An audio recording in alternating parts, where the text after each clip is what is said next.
I'm Courtney Evans, and joining me today is Phyllis Hammond. It is November 6, 2009.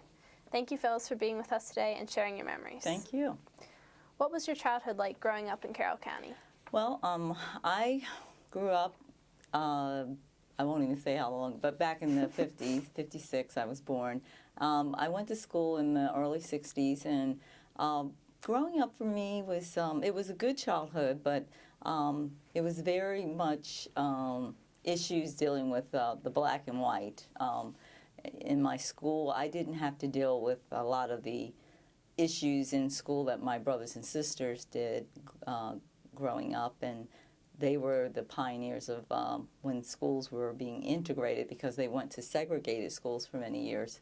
But I still always felt like a misfit in school. I think it's still an issue today, but for me, I was like maybe the only one, or there'd be maybe 2 or 3 others in my classroom.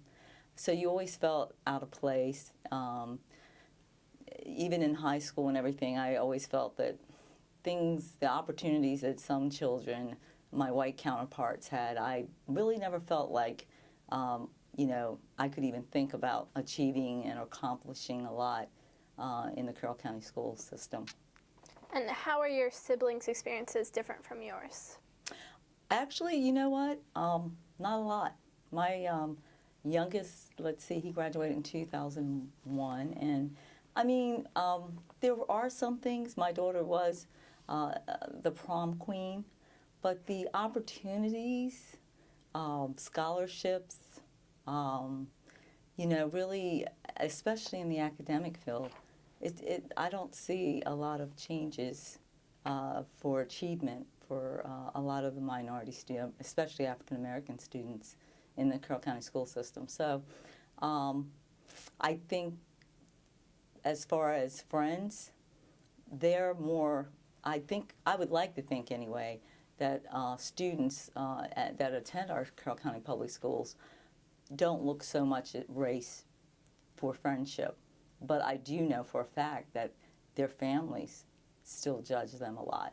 And you will not see too many, when a black and a white female or male are dating, there's a lot of issues that they still encounter from their parents. Not so much the students, but their parents and the families. So it's still alive. What do you think has changed the most in Carroll County over the years in terms of race or prejudice?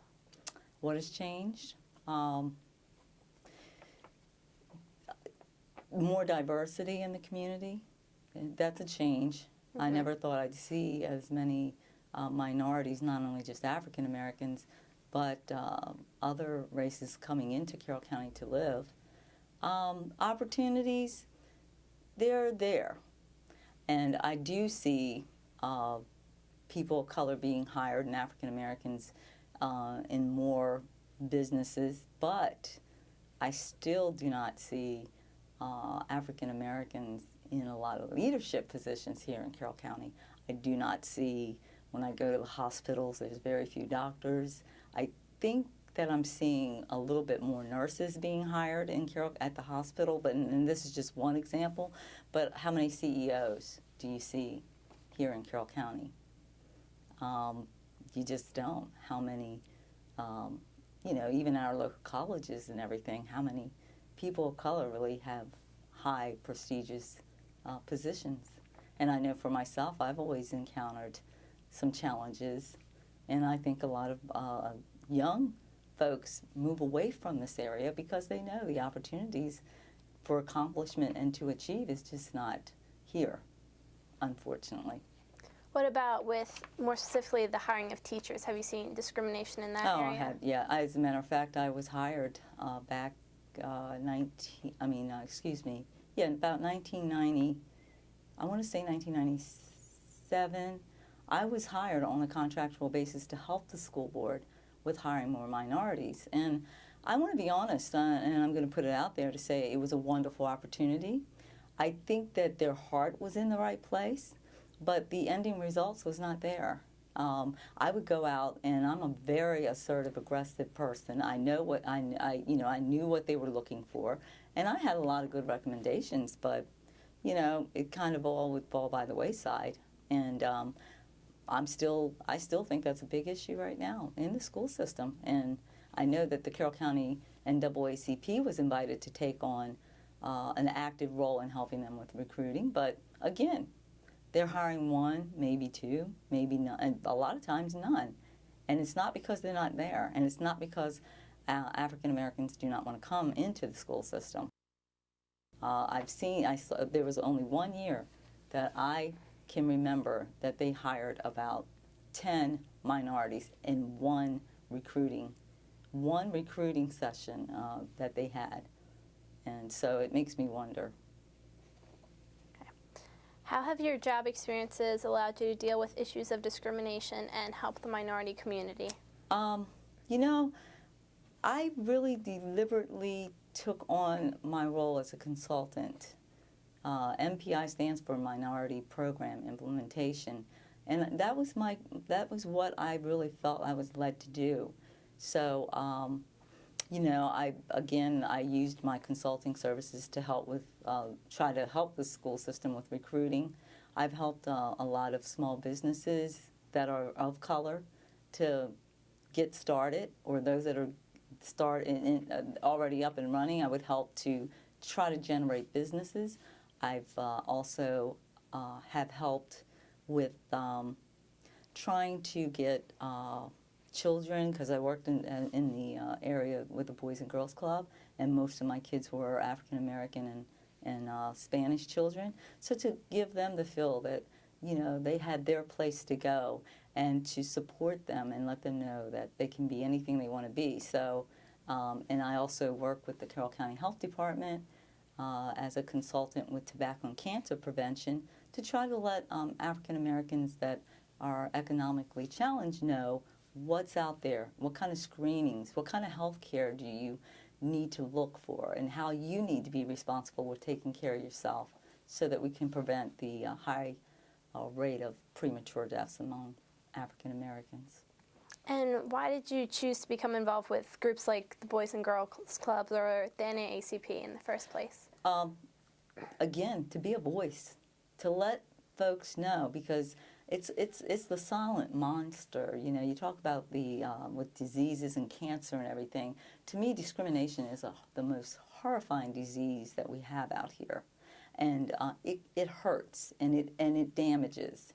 And so, in whatever way that my voice can be heard, and to empower other people, we don't have to. You know, if I can help to make other people aware that, hey, we can do something, then that's what I would do, and that's what I'm still committed to do to this day. You know, folks around here, other minorities, I don't know if we it's easy to get, you know, you just kind of settle for things. You know, you kind of feel like there's nothing I can do, so why even bother? And that in itself is, you're part of the problem, if you ask me. So I think that's one of the things, and it always comes with some consequences, because, you know, I've been labeled in many ways a loudmouth or troublemaker or very aggressive. You know, I won't say what some people have probably said, but that's okay. If I think that if any one little thing that I've done in the time that I've lived in this county and have been committed to outreach, I'm fine. I'm okay with that. I feel like if I've made some kind of mark, then I feel like it hasn't been in vain. That's good. How do you think your experience with racial issues have differed from that of maybe your parents or other generations or family members? Well, you know, my father, he was a go-getter, and he was also a member of the NAACP and was one of the pioneers in Carroll County that once they got their charter, the first thing they did, that was what they were trying to work on, was integrating the schools, so and getting rid of segregation. So he was pretty active. He was involved in a lot of things. But I do believe that back in the time of my parents, you know, they really felt there was nothing to do, that they just had to kind of accept things and deal with it. But I'm glad to see that has changed. How have your attitudes toward racism changed through the years and through your experiences? You know what? I wish I could say to you right now that through the years I can honestly tell you that today it's not a problem, but I would be telling you a big story if I said that. There has been changes. Again, as I said, I see more minorities. I do see advancement happening in the fields of jobs and opportunities, the opportunities for people of color to live in various neighborhoods, not just segregated neighborhoods that are geared to one particular group or groups. But there's still a lot of issues. The school system, if you look, the number of students that are not really achieving well, it's mainly the high percentage is African American males. So there's still a lot of things for our children that are going on. There's still a lot of issues with equal opportunity employment going on, pay. So although there's changes, I'm going to tell you right now, I still feel there's a lot to be done. We still have a long ways to go, but we have come a long ways. Since my childhood to now, I can tell you that there has been a lot of positive changes. That's good. How do you feel your involvement with groups like the NAACP and the Boys and Girls Club have made your experience in Carroll County different from that of another African American or other minority member? You know, I don't know if I can say different. I think I've been blessed with an opportunity to feel that maybe I've been able to focus on trying to give back and to try to support. I just maybe didn't go just in areas of where I just was trying to make a good income or whatever, but I've been fortunate enough to be paid back with the opportunity to meet some great people, to help inspire, I hope, a lot of kids, and to help just, give a sense of hope. And so I hope that's what I've done anyway. I know that I've worked hard to do that, and so I feel very, very blessed in that way. Okay. How, if at all, have your encounters with racism and prejudice influenced the person you've become today? You know what? I've been through a lot of different phases and stages as a young teenager and probably from 17 to 20, I was an angry black female, and there were times where I, really had some resentment towards whites because of the experiences that I've had and I've seen others have. Then there came a time as I was growing up and becoming more mature, I felt that, well, instead of, use that anger and that energy and put it towards a positive, use that energy and put it out there in a positive way. So then I learned to become active and, join organizations, volunteer my time, do one-on-ones to help other people, other kids that are going through anger and frustration, just to learn how to, not be angry, because that's or even if you're angry or frustrated, it's okay, but do it in a way that you can be productive. So I think that's kind of what I can say about my experiences so far, is that I've just learned not to be angry, be forgiving, look at the hope of tomorrow, and to just keep on doing whatever I can to feel that I can have an impact, and hopefully there will be many more that will want to do those things. And even my kids, they know what I've done, and I think they really will be pioneers in their own rights also. So just hopefully we'll keep on moving ahead. How do you think what other steps do you think we could take maybe to try and get rid of or eliminate, push down the racism and prejudice that we have here in Carroll County? Again, numbers speak. I think that a lot more people in this community, if they just got up and really let their voices be heard, boy, we could really see a lot of changes in a lot less time that it's taking to get to where we are. So I would like to see more people become active, and I would like to see more people become aware. Those that say that it's not an issue, it might not be your issue directly, but indirectly it is your issue. If it has something that has an effect on me, down the road it's going to affect all of us. So we all need to start taking active roles. Whites in the community here, you know, we do have some very powerful white people who really are trying to help make a difference. I just want to see more people become more considerate and more understanding of what is going on, and to take a role, be one of the folks that stand up and say it's not fair and there is something we can do about it. Do you think we'll see any of those changes, more people stepping up and taking charge anytime soon? Well, you know, I think so. I've seen a lot more grassroots organizations coming about. I do, thank God, see that the NAACP is still trying to do what they can do.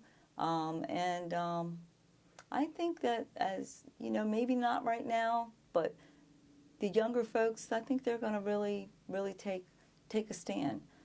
When they try to remove Martin Luther King's birthday from the Carroll County Public Schools, I was in awe at how our community stood up for that.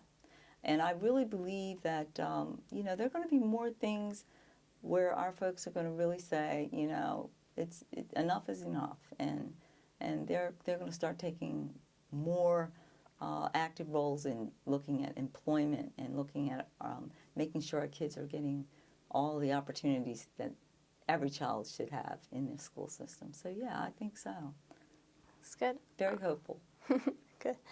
Could you maybe just tell us a little more about all the groups you've been involved with? Just maybe a few examples of how you've helped the minority groups in the area through.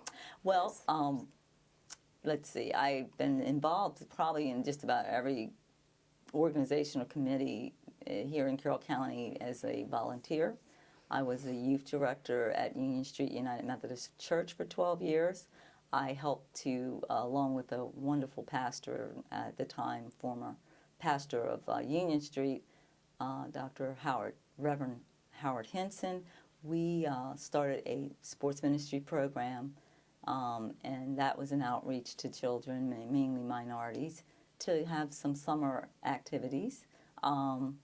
You know, I was the president of the NAACP, still active member. I started a minority health council, and involved with the Education that is Multicultural Committee. And I mean, the list goes on and on and on. A board member of the Community of Shalom that is housed at the Westminster Center on Union Street. You know, it goes on and on.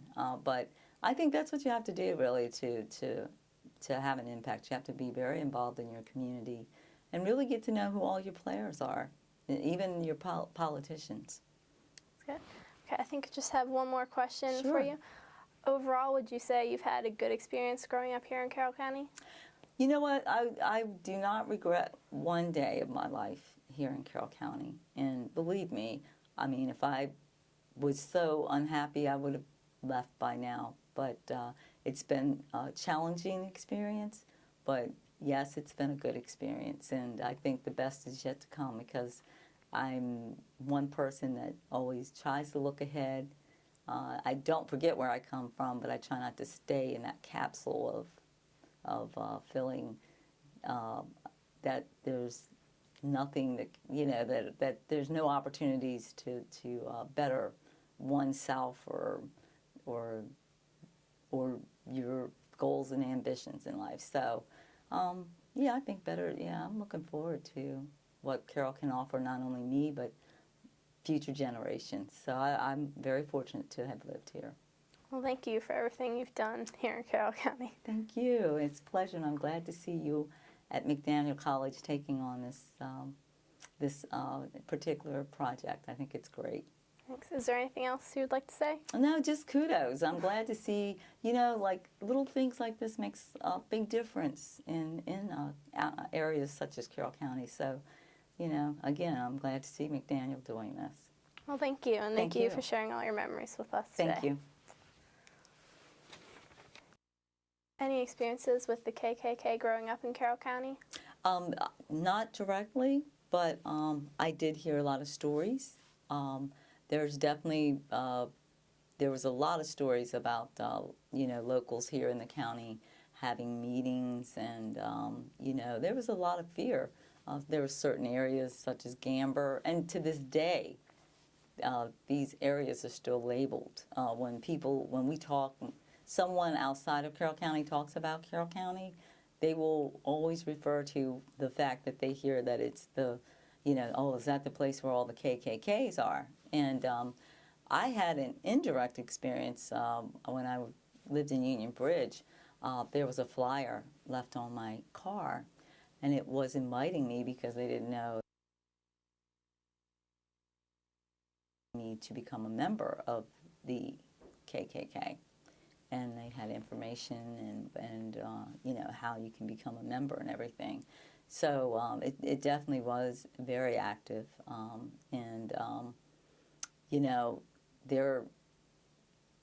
I'm still not convinced that there's still not some underground activity going on, but it's not as overt as it used to be. It's not as much in your face, but definitely it is something that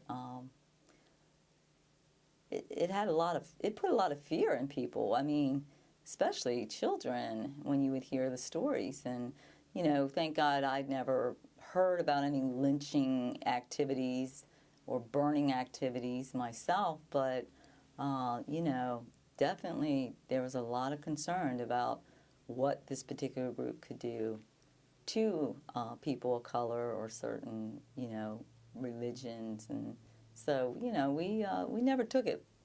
I took it very seriously, and I think my parents took it very seriously, and I just am very thankful that, I never saw any major issues, but again, that was proof to me, and that was, when I had that flyer put on my car, that was probably, I want to say that was about in the 70s, it was in the 70s, 1970s. So, not really a good experience because we had just moved in town, so it wasn't a real good experience for me, and it made me really concerned. How did it make you feel knowing that they were so close by? It just, you feel a lot of things. You feel scared, nervous, angry. It was one of the things too. I felt like violated. How can they do this? Just randomly go around and promote such a organization that has such a history of violence and hate. So, I felt a lot, and once I guess that was sort of like a wake-up call in the 70s, because for me, I was kind of thinking maybe all this was kind of settling, but after that flyer, I really, started kind of looking and thinking about where I would go, and, traveling at night. It made me a little nervous. So would you say it affected your experience and how you went about doing things? It did. It had an impact. I mean, I definitely wasn't letting my guards down. I didn't change my lifestyle up and become totally fearful, but I had a sense of respect that, who knows what could happen. So. Okay. How did you feel about the death of Martin Luther King? I was about 12 years old when that particular incident happened, and the day when we were watching it on TV, I remember how our whole house became silent and glued to the TV. And, you can still, the emotions is still there, because this was one man that we put so much responsibility on one man. he was like our savior, our only sense of hope that there would be changes. And to know that he was dead, I mean, we not only lost a good man, but we felt like, I felt even as the 12-year-old that, you know, everything just went out the door. We had nothing. We had no hope. We lost hope. We lost the possibilities of achievement. And then they would show his last speech. And, you know, when I kept hearing that last speech, it was so clear that he knew, you know, it's emotional, really, because I knew from hearing those words that this man knew he was dying. But he was okay with dying because he was dying for a cause.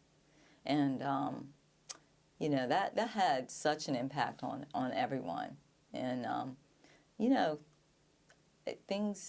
I don't think we have ever really regrouped from it. And I think that was probably the biggest fear, was that, you know, not only did we lose a person, we lost hope that day.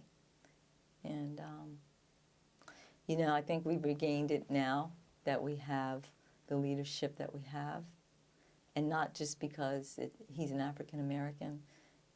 In some ways, he reminds me of Dr. King, that, you know, he has a lot of promises. And we're looking at a lot of changes to happen. So I think we kind of regained it, but for many years after Dr. King's death, it just seems like we all kind of, something was taken from all of us. A part of all of us kind of died with him. The ambition, the fire in the belly, that all kind of went by the wayside. So I'm just glad to see that we're kind of back in that ring and ready to keep going and look at new possibilities.